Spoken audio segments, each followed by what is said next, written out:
Many people in the United States are having a hard time coming to grips with the death of Charlie Kirk, especially those who knew him well or followed him religiously. They are really struggling because they feel like they've lost a spokesman, somebody for their generation, somebody who stood up for their side. And I certainly understand that there are others who are not as excited about the message that he had, and they certainly have a different viewpoint. But when we start to look at those, especially who followed Kirk the most, with the most passion and the most love, I mean, let's just use that word, we have to be very, very careful that we don't go too far in trying to silence anyone who doesn't believe the same things that Charlie Kirk did. And out of a desire to see his name venerated and his memory honored, we have to be careful that we don't go too far in going after the other side of this argument, because free speech is obviously essential to the American way of life. It was part of the opening founding of our country with the First Amendment. The abridgment of free speech is not going to be allowed. And this has been going through and been addressed in Supreme Court decisions all throughout our great country. And they continue to try and refine down what it is. But the bottom line, and when you look at most of the Supreme Court decisions, when you see what was the government's intent, what was the framers' intent on this, the framers' intent was, we are not going to allow the government to suppress any political views that are contrary to its own. And the only time you can abridge it, and by the way, it should be very clear, and the Supreme Court has made this clear, there is no right is absolute.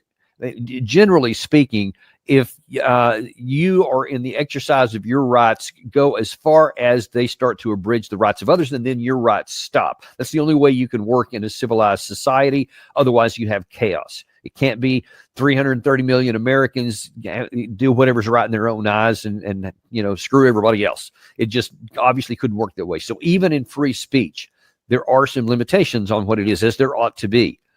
But the line seems to be in terms of what the framers intended and what the Supreme Court justices have ruled over the years, is that it has to do with, if your exercise of free speech causes harm to somebody else, then you lose that right to free speech. The classic example that you can't go into a crowded movie theater and yell fire, because then your exercise of free will actually puts other people's lives at risk, and they could be harmed in a stampede, etc.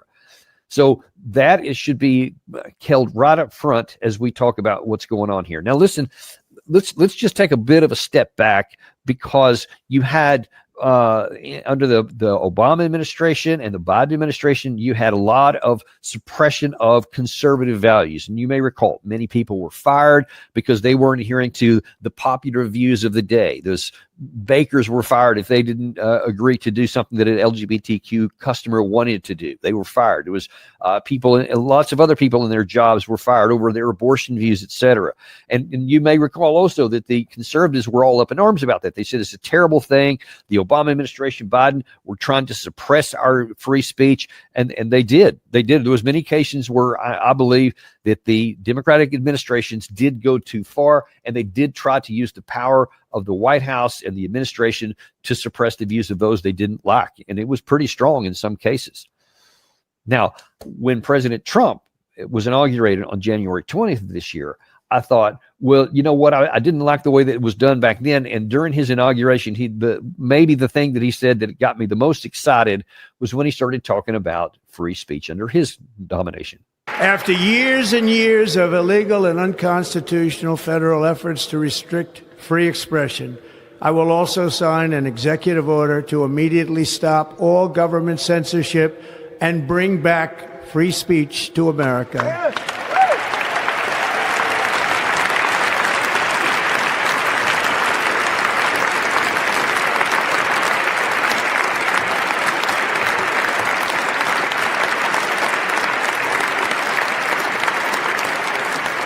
Never again will the immense power of the state be weaponized to persecute political opponents. Something I know something about. We will not allow that to happen. It will not happen again. Under my leadership, we will restore fair, equal, and impartial justice under the constitutional rule of law. That couldn't make me any happier. Great, because all the things that the previous administrations had been doing were abusing their office to suppress thought that they didn't like and to elevate the ideas that they had. So now here's Trump coming in and saying, we're not going to do that anymore, because I know something about that, because really the weaponization of the Justice Department, I think, was genuinely used against Trump and not against Biden in some very key and very similar situations here. So in terms of the free speech, great. Let's go by the Constitution. Let's go by the First Amendment, that you have the right to say whatever you want, even if it's unpopular. And this is an important point. Free speech doesn't even have a value unless it operates and in power in a situation where you have something to say that is against the prevailing viewpoint. I mean, if you're saying something that's against, what's popular right now, you don't need any protection of that, because you're going to get pats on the back. The only time you need protection is when you're saying something that's unpopular, or that you have a fringe idea, etc. And our framers understood that we have to preserve that. Otherwise, we're going to get a situation to where that's what the government does. So they put that in the Constitution, in the First Amendment. Terrific. President Trump says he wants to go down that path. So that's awesome. I was really glad to hear that. I thought he's stepping up. He's actually going to change the narrative, change the way things are done here, and open up a new round. And that he's now going to be able to, the people are going to be able to say what they want, and they don't have to worry about that. He said, we're not going to do that. And then about a month later, the Vice President, J.D. Vance, went to the Munich Security Conference, and he was talking mainly to a European audience, but he took an opportunity to also make an issue of free speech and to take an inward introspection. Naturally, the government urged readers to report any fellow citizen suspected guilty of thought crime. In Britain and across Europe, free speech, I fear, is in retreat. And in the interest of comedy, my friends, but also in the interest of truth, I will admit that sometimes the loudest voices for censorship have come not from within Europe, but from within my own country, where the prior administration threatened and bullied social media companies to censor so-called misinformation. Misinformation like, for example, the idea that coronavirus had likely leaked from a laboratory in China. Our own government encouraged private companies to silence people who dared to utter what turned out to be an obvious truth. So I come here today not just with an observation, but with an offer.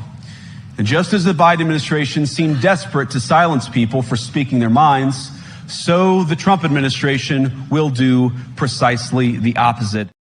That is, again, good news. You hear that the administration, both from the president and the vice president, say we are not going to silence anybody because of their views. And that's exactly the way America was supposed to be. It's always been imperfect, but by and large, often, most of the time, we were able to get it relatively done. But that's great that the incoming administration from the very first 2 months said this is a priority to us. And he said, I vow that we are going to do something different. And the last thing we're going to do is what the previous administration does. Well, that's good in theory. But now here we have the aftermath of the Charlie Kirk assassination. And listen, again, there are viewpoints all over the map on Charlie Kirk. Many people thought he's the greatest Christian person, family man of our time, and deserves to be elevated and deified. Other people think that, no, he said a bunch of horrible things against people of color, against liberals that he didn't like, or LGBTQ, et cetera. And they say he was against that. And so if you were in any of those categories, you didn't like it. But nevertheless, when you look at Charlie Kirk and the way he operated, one of the things I really admired about him, and I've gone back and looked at a lot of his videos when he's talking to, especially on these college campus things, when he's talking to people of color, when he's talking to people who are of the liberal ideology, when he's talking to women, et cetera, all these things that sometimes he said negative things to, he always respected them. He always gave them, at least in the video clips that I saw, he gave them a chance to have their say. And then he said, all right, now I'm going to have my say. And here's my viewpoints on that. But he didn't shut people down. He didn't belittle them, again, at least from what I saw. And I thought that's the way it's supposed to be. That's the good advantage, or the good sample of what you're supposed to do, how you're supposed to conduct. That's what free speech is. I'm sitting here. I'm going to give you my views. I'm going to give you the logic behind it. And then I'm going to hand you the mic. And then you get a chance to say your piece as well. And Charlie Kirk was so confident in his views, he was not intimidated or threatened by somebody with a counter views because he was convinced that his way was right. So he didn't have any problem giving place for other people to give their views because he was confident enough that what he was saying was actually the right view. And he thought that by airing both views, that rational people would say, yeah, I think you're right and I think they're wrong. That was his whole gist, et cetera. And so that's the way I think that we should do it, because that gets the very spirit of the First Amendment. But now in the aftermath, we have a lot of people, especially of the big supporters of Charlie Kirk, are now saying that nobody can say anything against him, not because anyone's arguing for doing violence to anyone. And let me just categorically say this at this point here. Anyone who had anything whatsoever to do with the death of Charlie Kirk, no matter their ideology or anything else, if they were a flaming liberal or just somebody else who had evil intent, doesn't make any difference. They violated the law and they should be prosecuted to the maximum extent of the law, period. No categories, no caveats, no nothing. So there is that's not even an issue of free speech. That's a violation of the law. And if we're going to be a country governed by the rule of law, then let's find out. Let's do an investigation, because you see, I've still got some questions over what happened, because I think Tyler Robinson, the alleged assassin, said that he only came up with this idea about a week before the event. And so the question is going to be, what radicalized you in such a short period of time to go from a person that had no interaction with the law at all, that had done nothing to violate it, to all of a sudden to murder? It seems like it's not unreasonable to suggest maybe somebody used him as a patsy. Maybe somebody encouraged him to go down this way. We need to do that investigation. Anyone who had anything to do with that must be held to account by the full force of the law. I am full-throated in agreement with that. However, what I'm also in agreement with, and I think that Charlie Kirk demonstrated this with his life, just because you have a different ideology than Charlie Kirk, you still have the freedom to say it. If you can say, yeah, I don't value what he did because he had these views that I don't like. Even if you hate those views, free speech means you get to say them. And listen to me carefully here. We need that to be the case.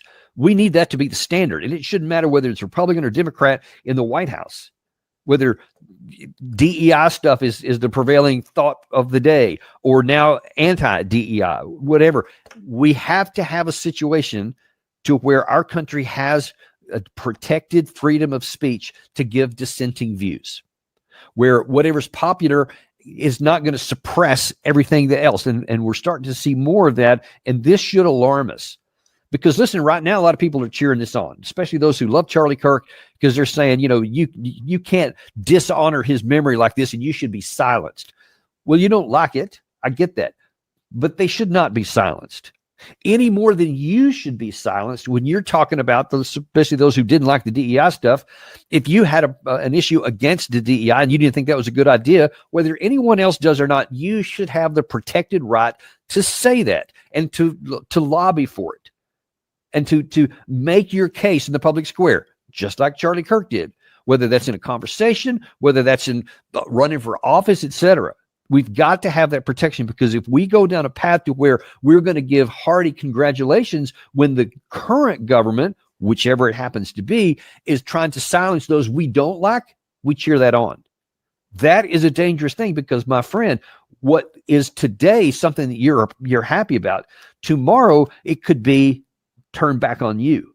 And now all of a sudden you could be the target, because maybe now you're saying something that's not popular by the powers that be in another environment or in another administration, or even in this one. Maybe you say something that, okay, I'm good with the administration here, but I'm not so good here. But now you can't say it, because we're setting this standard that says there's not free speech. There's only the power of the state to decide what views get out there, and we will suppress those that are not. Now, if you think that's a little bit too strong, I'm going to show you now then.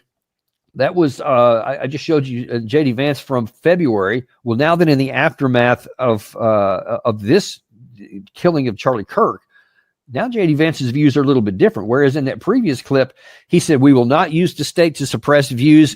That's not going to happen anymore. Now he's saying this. But I promise you that we will explore every option to bring real unity to our country and stop those who would kill their fellow Americans because they don't like what they say. But you have a role too. Civil society, Charlie understood this well, is not just something that flows from the government. It flows from each and every one of us. It flows from all of us. So when you see someone celebrating Charlie's murder, call them out. And hell, call their employer. So he is saying, first of all, he's conflating two different things. He's saying that anyone who had anything to do with Charlie Kirk's death should be silenced and brought before the law. That's fine. I agree wholeheartedly with that. No question about it. But then he kind of conflates it. And then now at the end of that same soundbite, he's talking about how you have a role to play and you should silence anyone who says anything against Charlie Kirk. Not anything about whether someone's trying to do something illegally or to foment violence, etc. Just someone who didn't agree with him. And he says you should even call their employer. My friend, that's the very definition of saying we want to silence dissent. And now then, here's the vice president empowering his followers to start looking for people that they don't like, whose views they don't like, and then report them to their offices so that they get fired. And that's already happening. There is a bunch of people. I think an NFL team has gotten somebody fired. There's been doctors fired. There's been a lot of people fired. And a lot of these people said things that I find morally reprehensible, especially it's just dishonorable. It's disrespectful. Some of the things that were said about Charlie Kirk that I find very distasteful, but that is free speech. They didn't say anything about causing harm to anybody. They didn't say anything about fomenting more violence. They just said, I don't like what he stood for. And some of the things they're saying, I specifically disagreed with, and I will defend their right to say it. Because if we don't have free speech for people to say things that are not popular, then we don't have free speech, and it's only a matter of time before it's you and me that don't have free speech. Because when we say something that's not popular, now all of a sudden we'll be silenced because we're setting the stage and setting a condition that says, yeah, the powers that be, they get to decide, and we'll turn against anybody who says anything to the contrary. And that's one thing for the vice president, but then it went a little bit further with Stephen Miller, and this has me even more concerned than anything else. We are going to channel all of the anger that we have over the organized campaign that led to this assassination to uproot and dismantle these terrorist networks. The organized doxing campaigns, the organized riots, the organized street violence, the organized campaigns of dehumanization, vilification, posting people's addresses, combining that with messaging that's designed to trigger and incite violence, and the actual organized cells that carry out and facilitate the violence. It is a vast domestic terror movement. And with God as my witness, we are going to use every resource we have at the Department of Justice, Homeland Security, and throughout this government to identify, disrupt, dismantle, and destroy these networks and make America safe again for the American people. It will happen, and we will do it in Charlie's name. Okay, hang on just a second. You said that there was a vast network that led to the death of Charlie Kirk. I haven't seen any evidence of that so far. Now, as I've said before earlier in this show, if there is such a thing, we need to do an investigation to find it and hold anyone accountable. So if there was either an individual, some group of individuals, or any kind of organization, if they actually did do something to this Robinson to get him to actually do those things, then by all means, 100% hold him accountable. But what he's talking about there is saying that categorically, it's all these people basically on the left. You sort of heard the president say it in the immediate aftermath of the death. Even before they even knew who did it, he's already saying it's a radical liberal. Well, he didn't have any idea at the time who it was. Of course, the kid comes from a Republican family and conservative values, and he himself changed over a period of time, apparently over the last couple of years, and now he's more liberal leaning. So, okay, fair enough. His ideology is liberal leaning. That's fine. Go after him. Go after him because he broke the law. But other people who are of the liberal mindset, who have some of the views that he had, they're welcome to them as long as it doesn't lead to any violence. But Miller here is talking about that he's going to go after this vast network. And it sounds to me like you're casting a big net that anyone who's of the same ideology of this killer here, even if they're not connected with him, that he's going to go after that. And he is using language here that was almost identical to what was talked about going after Al-Qaeda after 9/11. That we're going to dismantle this network. We're going to destroy this terror network. I mean, the exact same language. Now, again, if there's anything that we haven't been told yet, then we'll reserve judgment for that. But we haven't been told of anything at all like what he's talking about. And there can't have been a thorough investigation. So the fact that he's saying this stuff with such enthusiasm right now, this early in the process, is alarming. and it should trouble us all, and something we need to keep a very careful eye on. Because if we go too far in what we do and we use this as a situation to justify something else, because the last thing he said there, we're going to do it in Charlie's name. Well, now listen, go and watch the videos of Charlie. Go to his site. It's still there, the Charlie Kirk Show. You can Google it on YouTube. It's still there. Go in and watch a bunch of these videos. A lot of the stuff that he had on there. That's not what Charlie would have wanted. I mean, he said it so himself. He said that he wants to hear other opposing views. He gave them the microphone to do so, and he was confident in his views. That's how it's supposed to work. Not go after everybody who agrees with this person politically, ideologically, and say we're going to demonize all of them. That's not what he ever did. So if you're talking about doing what Charlie Kirk said, I'm not sure that that's the right path to go here.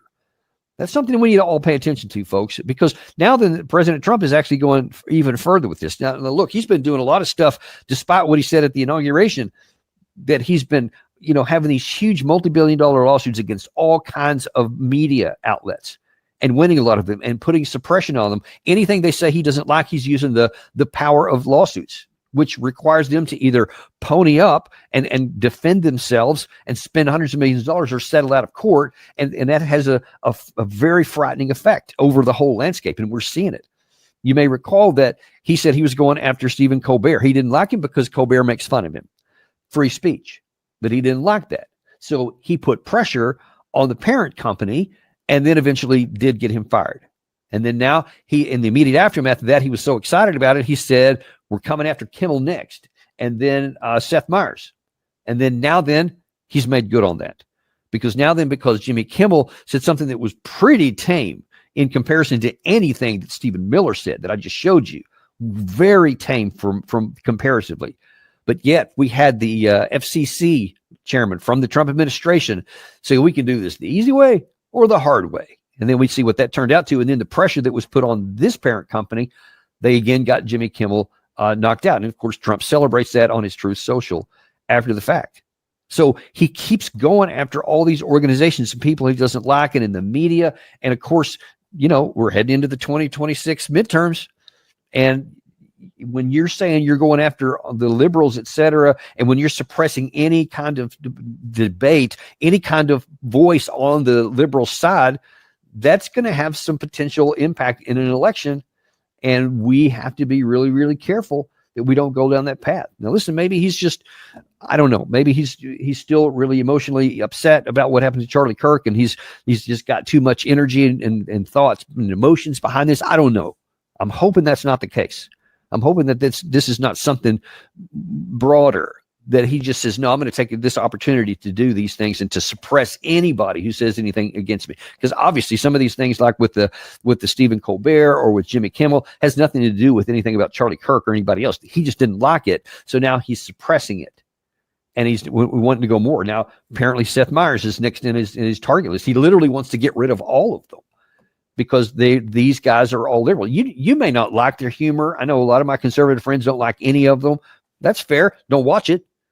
But we can't continue to go down a path to where we demonize it instead. And I want to end here with something that Megyn Kelly said, because I thought it was brilliant. I don't always agree with everything Megyn Kelly says, but kind of like Charlie Kirk, she says her mind, and she's very confident in it. And I think she is spot on with this. We have breaking news this morning as we are learning more about the Charlie Kirk assassination. Plus, there is a big debate breaking out over what to be done about hate speech in America. Nothing. The answer is nothing. It's fine. It's part of being American. Too bad. If you don't like it, speak the opposite. That's the answer. You're American. That's how we do it here. There's nothing wrong with hate speech. Sorry. Not legally. There's nothing for a prosecutor to do, an attorney general to do. The only thing you do is to speak louder with your POV. That's it. That's it. There, I solved it. Yeah, so there, I solved it. Now, I think that there actually are some hate speech laws, so I'm not sure that was the path she was talking about, but I think what she's meaning was the hateful speech that people don't like. And so that's, it sucks to be you if you're upset by that, but that's what free speech is, and she is spot on. That's exactly right. So I'll reiterate at the end here, because you don't want to make sure you don't miss this. Free speech is meaningless unless it's protected speech when it's not popular. If we can't say what we feel in our heart and our soul because it's expressing our opinion that it goes contrary and across the grain to whatever happens to be popular at a moment, then we have no free speech. And if we set this standard, whether it's Republican or Democrat, and believe me, whatever Trump is doing right now, should a Democrat win the next presidential election, these precedents are going to be there, and these levers of power, and many of them, just like Trump came in with this office and he wanted to have revenge over his political opponents, somebody else is going to come in. People who may be silenced right now, when they come into office, they may do the same thing because they'll see the evidence is there, the levers are there, the precedence is there. So now I'm going to do it back to the conservative people again. And you see that it just keeps going down this bad point. It can't be that way, folks, if we want to have an effective government and an effective country and a freedom of speech. It's got to be protected from everybody as long as you don't break the law. That's the bottom line. That's what free speech is and what it needs to be. And if we lose that, folks, if we lose that, we could lose a whole lot more than we may think. Thanks very much, folks. I appreciate you watching this afternoon. We'll look forward to seeing you on the next episode of Daniel Davis Deep Dive.